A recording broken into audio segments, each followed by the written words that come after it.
国际消息的部分，咱要先带大家来关心的是，即马美国的司法部是来宣布有9个嫌犯涉嫌替北韩的海客来做假身份，去因美国的头路，替北韩赚上无500万的美金，也就是差不多台票1亿外。这笔钱后来呢，甚至阁提去做一寡武器。这9个嫌犯当中，包括着6个中国人，也阁有2个台湾人，1个美国人。即马联邦法院已经将因起诉。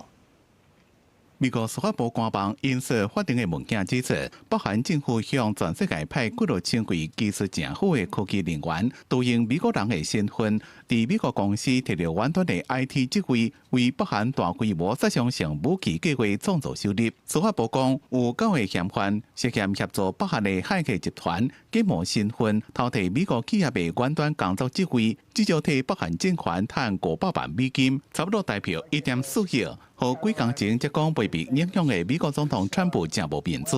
If there is a conflict, I get along with him very, very well, and we'll get the conflict solved with North Korea.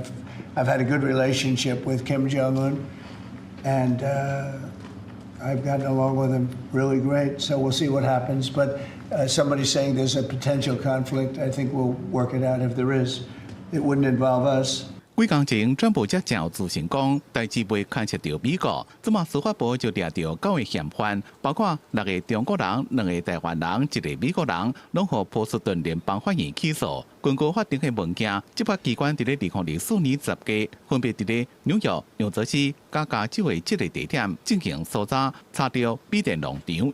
也就是专门伫咧向公司配发的笔电进行诈骗操作的据点，发现至少有70台设备，全部拢是受害企业所有的。受灾户包括摆一个在青500大公司，也有一间伫咧加州的国防承包商。除了实体搜查，当局也大动作查获21个涉案的诈骗网站，也有网页，并且冻结29个口座，口座内面也有几多万美金的资金，拢是用来帮助北韩政权洗钱。另外，乔治亚州也公布更类型的诉讼案件。指控4位北韩的公民用假身份进入伫咧亚特兰大区块链研发公司，偷摕几多10万美金的虚拟货币，结果洗钱洗到海外。